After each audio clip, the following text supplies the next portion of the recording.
감옥으로부터 사색이라는 책이 있습니다. 우리 신영복 교수님이라고 하는 분이 쓴 책인데요. 지금은 고인이 되셨어요. 성공회대 대학의 교수님으로 재직하셨던 분인데, 이분의 책에 보면 이분이 대전교도소에 있었던 한 애화를 얘기해 주고 있습니다.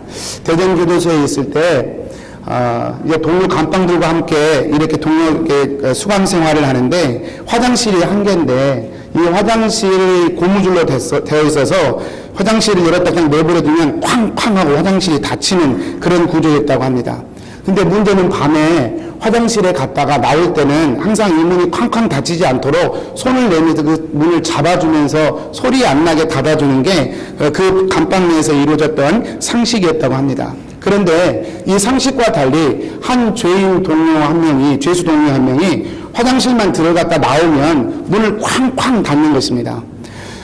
그 좁은 공간에 낮도 아니고 밤에 이분이 화장실만 갔다가 나오면 물소리가 쾅쾅 나는 거예요. 당연히 밤에 그런 소리가 나면 잠자는 거 방해를 받게 되고, 또 교도소에 있는 분들이 또 다 한성질 하시는 분이니까 그렇게 잠이 깰 때마다 험한 욕들을 막 쏟아붓는 것입니다. 그분에게. 이분은 꼭 그렇게 하는 거예요. 이걸 보다 못한 신영복 교수님이 큰 마음을 먹고 이 죄수에게 다가가 그 문제를 거론합니다. 이렇게 얘기해요. 화장실 볼일 후에 문을 좀 천천히 조심히 닫지 그래요. 왜 매번 그렇게 세게 문을 닫아가지고 그렇게 욕을 당하십니까? 이렇게 질문을 했는데 그 동료 죄수가 가슴 아픈 사연을 이야기하더랍니다. 예, 교수님, 사실은요, 제가 사회에 있을 때 높은 데서 떨어졌습니다. 그래서 제 다리가 온전치 못합니다.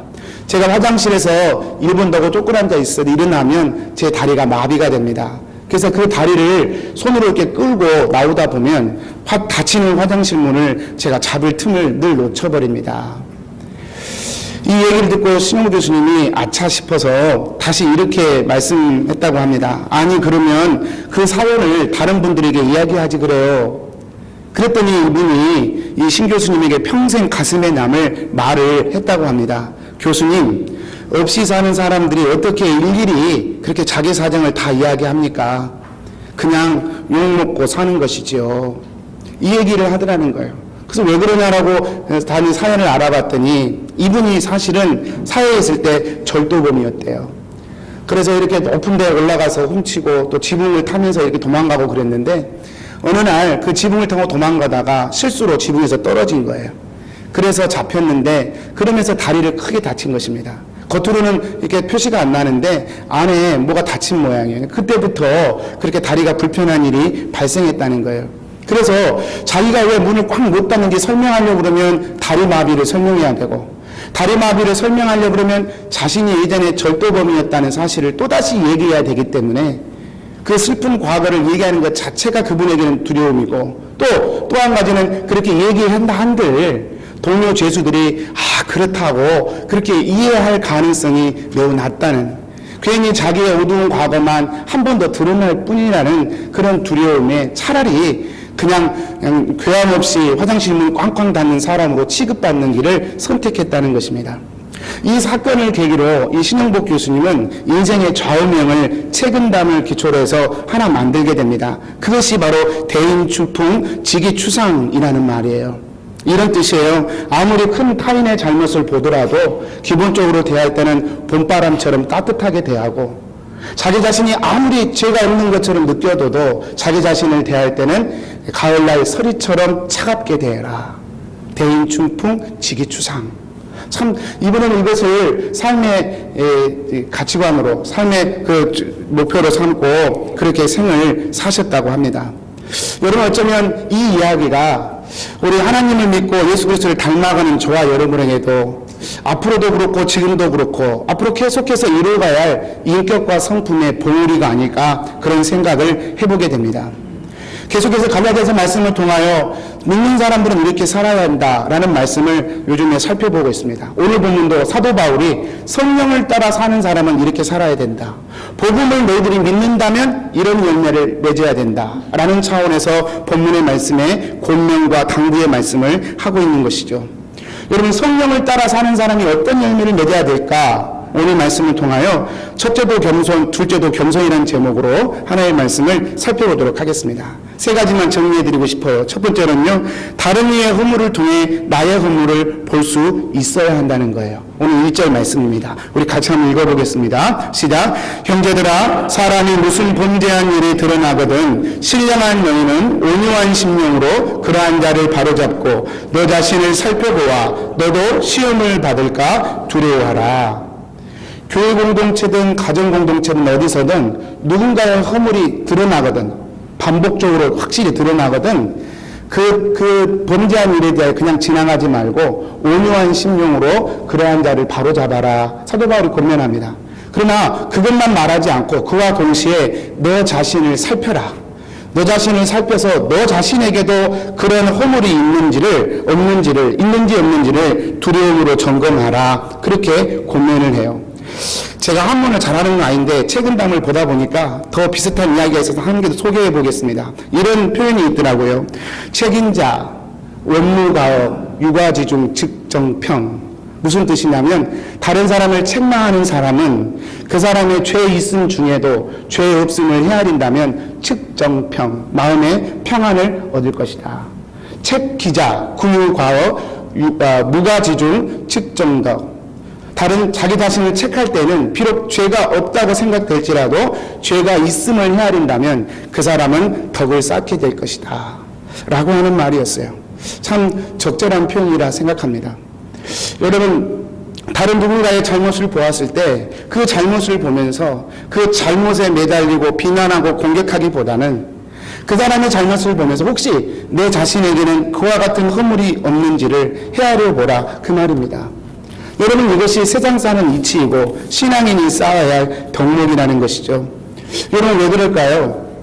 왜냐하면 얼마든지 나도 그와 같은 허물을 가질 수 있는 가능성을 가진 연약한 사람이기 때문에 그래요. 어떤 사람의 허물을 보며 마냥 분노할 수 없는 것은 그 허물이 언젠간 나의 허물이 될 수 있는 가능성이 내 안에도 시퍼렇게 살아있다는 사실을 우리가 알기 때문에 그래요. 여러분, 만약에 우리가 그런 허물들을 보면서 나도 그런 허물의 가능성이 있다는 마음으로 겸손한 자세로 다른 이의 허물을 접근하고 그렇게 권면한다면 어떻게 되겠습니까? 훨씬 부드러운 자세로, 훨씬 겸손한 자세로 그 허물이 있는 사람에게 다가가게 될 것입니다. 그러면 오히려 그 허물 있는 사람이 권면하는 우리의 이야기를 듣고 그 허물을 바로잡게 되는 일도 벌어지게 될 것입니다. 이것이 온유한 심령으로 바로잡으라는 말의 뜻입니다. 여러분, 사실 부모인 우리는 자녀들에게 꾸중을 할 때가 참 많죠. 근데 여러분, 솔직히 말해보면 자녀가 누구를 닮았겠습니까? 자녀가 누구를 닮아서 그렇게 행동을 하겠습니까? 외모뿐만 아니라 성품, 행동 양식, 사실은 부모인 저희에게 가장 많은 영향을 받고 자랐지 않았겠습니까? 자녀를 훈계하는 부모가 정말 성숙한 부모라면, 그래서 자녀를 훈계할 때도 절반은 누구 책임이에요? 내 책임이에요. 절반은 부모 책임이란 그 가정하에 그런 마음으로 자녀를 훈계한다면 어쩌면 감정적인 훈계보단 바른 훈계가 되지 않을까 생각합니다. 또 그렇게 훈계했을 때 자녀들도 마음의 문을 열고 부모의 훈계를 기꺼이 받아들이게 되는 일이 일어나지 않을까 생각됩니다. 아무튼 성령을 따라 사는 사람은 가정이든 교회 공동체든 다른 누군가의 허물을 보면서 그 허물 자체만 보지 않는다는 것입니다. 그 허물을 통하여 나의 허물이 드러나기를 두려운 마음으로 찾으면서 그 허물들을 점검하는, 그리고 그런 겸손한 마음으로 다른 이의 허물도 바로잡는 일에 쓰임받게 될 거라는 것입니다. 이것이 사도 바울이 오늘 한 첫 번째 말씀입니다. 두 번째는요, 다른 이의 허물을 나의 허물로 짊어지라는 것입니다. 오늘 2절 말씀입니다. 우리 같이 한번 읽어볼까요? 시작. 너희가 짐을 서로 지라. 그리하여 그리스도의 법을 성취하라. 여러분, 성경이 위대한 것이 세상의 도덕과 윤리를 항상 뛰어넘습니다. 세상의 도덕과 윤리는 다른 사람을 좋게 여겨라, 네 자신이 잘 참아라, 이 정도 얘기하는데요, 성경은 그 이상의 것을 우리에게 요구합니다. 그 연약한 자의 허물을 나누어지라, 그렇게 얘기해요. 그 연약한 자의 허물을 너의 짐으로 여기고 함께 지고 가라, 그렇게 성경은 얘기합니다.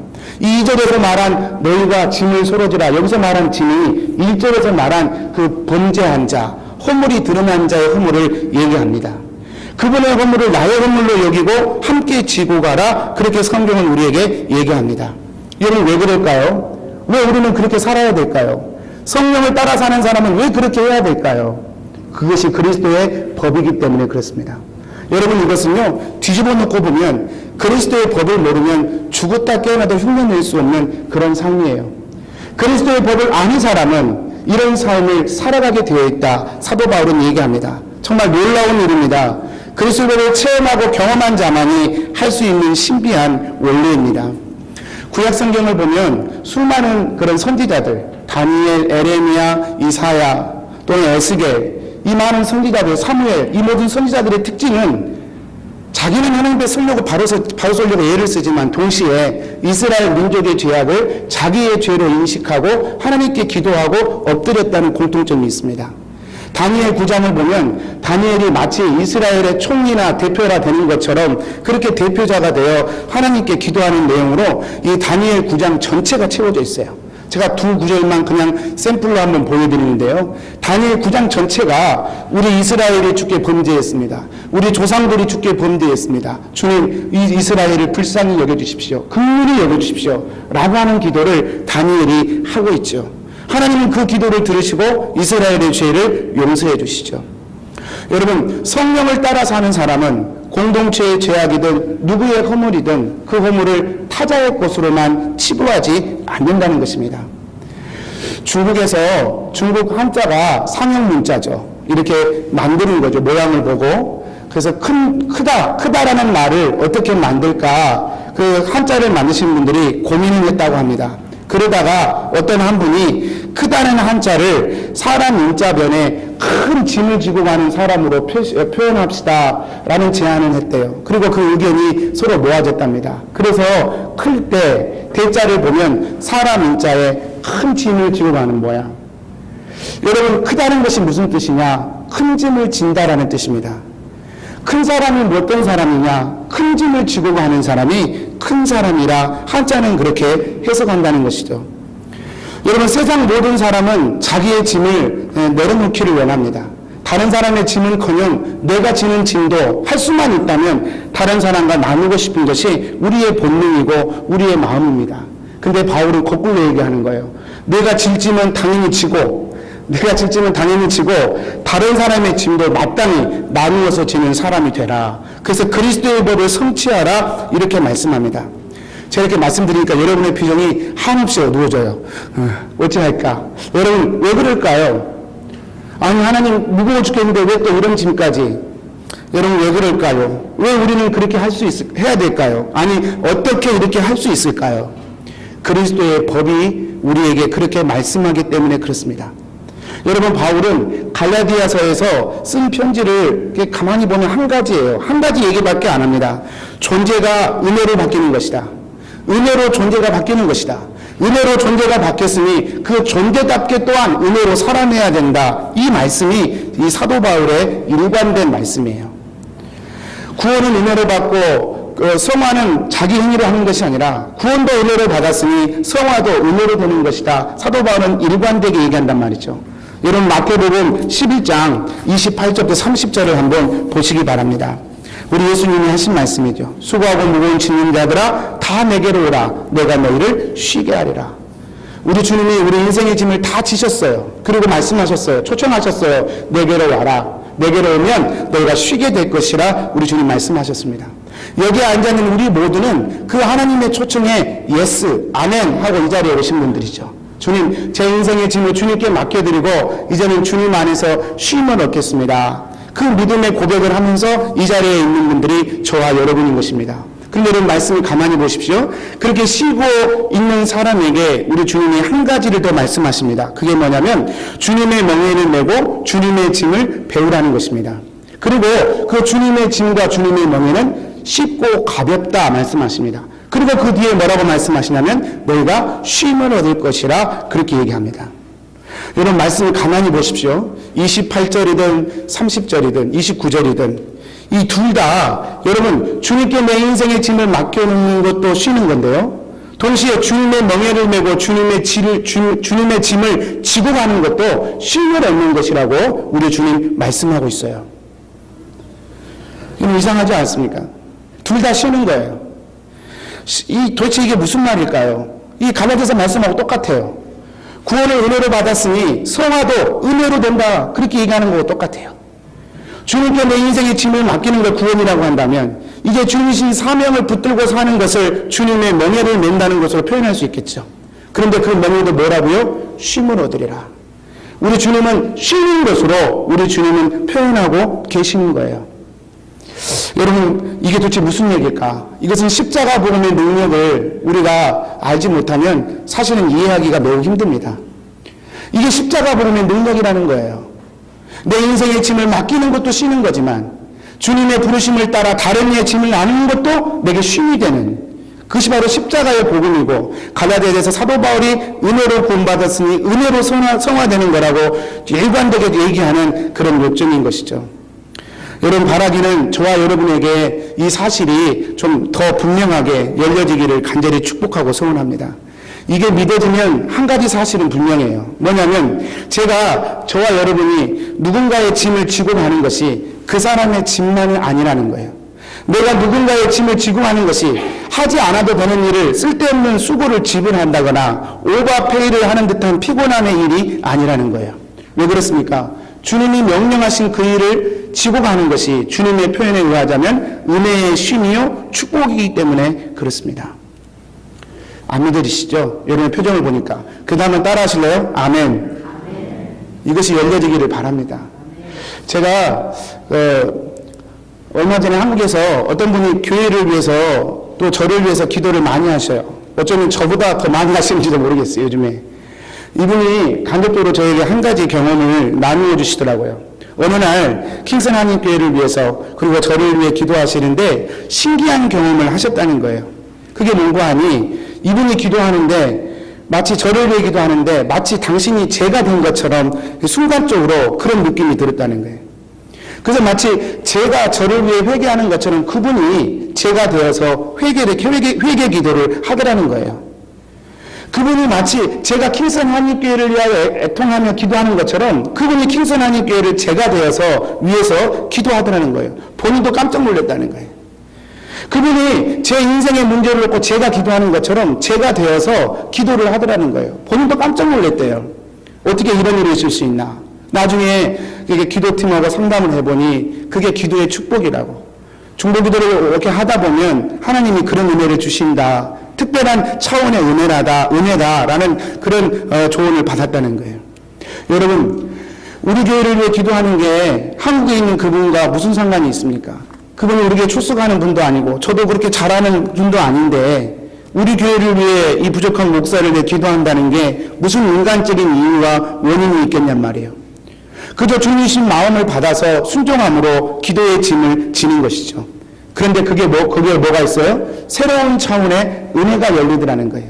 새로운 차원의 기쁨이 그분에게 열리더라는 거예요. 하나님이 주시는 기쁨이 그 영혼들 가운데 일어나더라는 거예요. 여러분, 이것이 서로에 향하여 짐을 지는 자에게 하나님 주시는 쉼의 축복인 줄 믿습니다.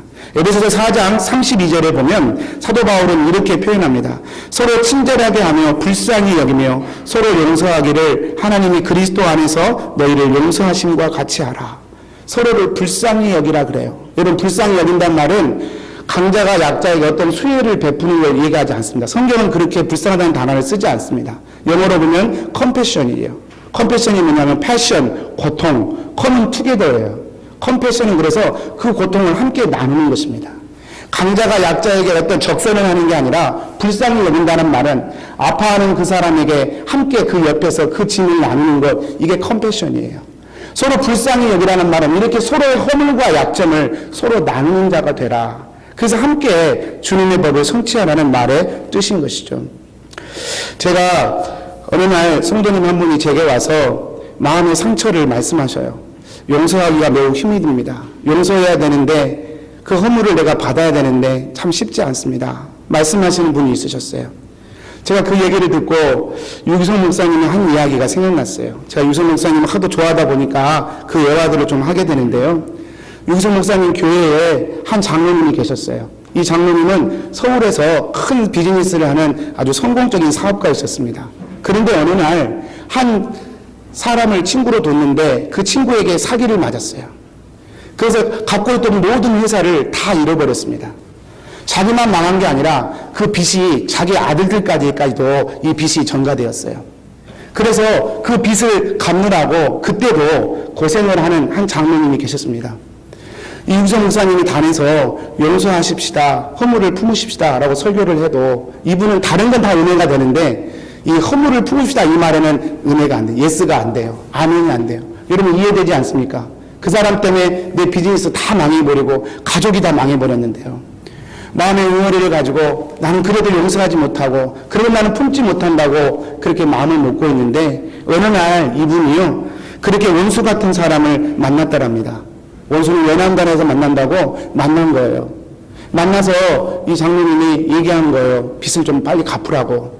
그랬더니 미안하다 그러면 그래도 좀 되잖아요. 근데 미안하다고 말하기는커녕 오히려 큰 소리를 빵빵 치더랍니다. 오히려 그 빚을 내가 왜 갚아야 되냐고 큰 소리를 때려치더래요. 그래서 막 말다툼을 하다가 너무 화가 나서 그 레스토랑에서 그 만남을 가졌는데 그 옆에 과도가 있어서 과도를 들어서 그만 그분을 찌르고 말았대요. 그분이 쓰러져서 피를 흘리며 쓰러져 있는데 그때 정신이 번쩍 들더랍니다. 도대체 내가 무슨 짓을 했지? 이제는 그전과는 전혀 다른 세계가 열려버린 것이죠. 암울한 세계가 열려버린 것이죠. 이 장로님이 그 피를 흘려 죽어가는 사람을 위해서 막 당황을 하는데 다행스러운 건 그때 꿈이 깼다는 것입니다. 꿈 이야기였었어요. 이 장로님이 워낙 그분을 미워하니까 그런 꿈을 꾼 거예요. 이 장로님이 그 꿈을 꾼 뒤에 바로 그 자리에서 무릎을 꿇고 하나님께 기도했대요. 주님 용서하겠습니다. 그 장로님이 그 꿈을 통하여 깨달은 건 그거예요. 용서하지 못함으로 자신의 인생이 망쳐지고 있다는 거죠. 그 허물을 품지 못함으로 자신의 인생이 망쳐지고 있다는 거예요. 여러분 다른 이의 허물을 품는 것은 내가 누군가에게 적선을 하는 게 아니라니까요. 하나님의 법에 성취하는 것이고 하나님의 새로운 은혜를 받는 길이에요. 그분을 용서하게 되었을 때 도저히 용서할 수 없는 그 사람을 용서할 수 있었을 때 이 장로님에게는 새로운 차원의 기쁨이 열릴 수밖에 없었던 것이죠. 사랑하는 성도님들, 저는 우리 킹슨 한인교회를 보면서 이러한 서로를 향한 불쌍히 여김이 그 은혜가 차고 넘쳤으면 좋겠어요. 여러분 서로 불쌍히 여기십시다. 여러분 목사는 성도를 불쌍히 여기고 성도는 성도를 불쌍히 여기고 성도는 목사를 불쌍히 여기고 서로의 아픔과 고통을 함께 나누면서 함께 지고 가는 그런 은혜가 우리 교회 가운데 있기를 간절히 축복합니다. 마지막으로는요, 겸손함으로 그 짐을 완성을 하는 것입니다. 3절 4절 말씀입니다. 우리 같이 한번 읽어보겠습니다. 만일 누가 아무것도 되지 못하고 된 줄로 생각하면 스스로 속임이라. 각각 자기의 일을 살피라. 그리하면 자랑할 것이 자기에게는 있어도 남에게는 있지 아니하리라. 여러분 하나님의 안에서 성령을 따라 사는 사람은 다른 사람의 짐을 함께 나누는 지경까지 나아가게 되어 있습니다. 그리고 그것은 그 열매의 끝은 겸손으로 맺혀지게 되어 있습니다. 은혜를 아는 사람은 겸손하게 되어 있고 은혜를 잃어버린 사람은 겸손할 수 없습니다. 중세시대에 큰 스승이었던 성 어거스틴에게 제자들이 어느 날 이런 질문을 했다고 합니다. 선생님, 그리스도인의 최고의 덕목은 무엇입니까? 첫째는 겸손이다. 그러면 둘째는 무엇입니까? 둘째도 겸손이다. 선생님, 그러면 셋째는 무엇입니까? 셋째도 겸손이다. 선생님, 그러면 겸손의 반대는 무엇입니까? 교만이다. 선생님, 그러면 교만이란 무엇입니까? 이 질문에 어거스틴은 이렇게 대답했다고 합니다. 나는 지극히 겸손하다고 생각하는 것이다. 여러분 첫째도 겸손, 둘째도 겸손, 셋째도 겸손이라. 성 어거스틴은 신앙인의 덕목의 최고의 열매를 겸손으로 정의합니다. 성령을 따라 사는 사람에게 사도 바울이 오늘 본문에서도 그렇게 권면하죠. 성령을 따라 사는 사람은 무슨 좋은 일이 벌어져도 따지고 보면 자기 자신을 살피게 되면 자랑할 것이 나에게는 있어도 다른 사람에게 있지 아니함을 알게 될 것이라고 사도 바울은 얘기합니다. 왜 그럴까요? 여러분 생각해 보세요. 그것조차도 그게 무엇인가 이루어낸 그것조차도 주님의 선물이고 은혜이기 때문에 그래요. 내가 무엇인가 주님 앞에 기도해서 응답한 것조차도 사실은 내가 기도해서 받았지만 그럼에도 불구하고 그 자체가 주님의 은혜요 주님의 축복이기 때문에 그래요.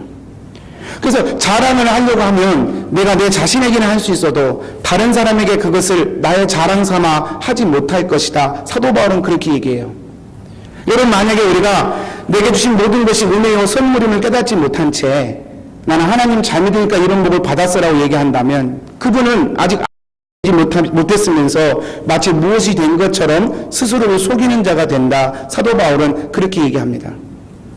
여러분, 바울이 무슨 자랑을 하든지 그 그리스도 안에서 주님만 들으면 자랑을 하라. 고린도서 1장 31절에 그렇게 얘기해요. 기록된 바 자랑하는 자는 주 안에서 자랑하라. 함과 같게 하려 함이라. 여러분, 자랑이라는 게 참 뭐예요? 자랑이라는 게 여러분, 내가 누군가보다 낫다는 건데요. 내가 누군가보다 낫다라는 그 마음이 참 묘해요. 그 속에는 반드시 나의 의와 나의 주체됨의 뿌리가 반드시 들어있어요. 그래서 무엇인가 자랑한다는 것은 나의 나됨을 드러내려고 하는 그런 욕구 가운데서 맺혀지는 게 자랑일 수밖에 없어요. 여러분, 예를 들면 이런 거예요. 예니까 여러분 이해하시기 바랍니다. 어떤 분이 돈 때문에 막 힘들어하고 있어요. 돈 때문에 막 너무 어려워서 몇십 불 갖고도 생활비가 없어서 힘들어하고 있어요. 근데 그런 분 앞에서 여러분 그냥 돈이 많은 것을 자랑하면 그분은 어떻게 되겠어요? 그분 앞에서야 그냥 그러느니 하고 하겠지만 집에 돌아가면 그분이 무슨 생각을 하시겠어요? 시험에 들 것입니다. 모임에 가서 시험에 들어서 집에 가면 나는 왜 그런 복을 하나님 주시지 않았을까? 시험 들게 될 거예요. 여러분, 좋은 남편을 만나서 행복한 삶을 사는 건 틀림없는 축복입니다. 그런데요, 우리 가운데는 남편 때문에 속 썩는 분들도 꽤 있으셔요. 남편 때문에 속 썩는 분 앞에서 우리 남편이 얼마나 훌륭한가를 드러낸다면 그 얘기를 들을 때야 그런가 보다 하겠지만 집에 가서 부부싸움 나지 않겠습니까? 내가 자랑하고 내가 무엇인가 드러내는 것이 분명히 하나님의 축복이고 은혜이지만 그럼에도 불구하고 그것이 다른 누군가에게 시험거리가 될 수 있다는 사실을 주의해야 한다는 것이죠. 왜 그럴까요? 인간이라는 게 그래요. 여기 있는 모든 분들이 다 그래요. 저도 그래요.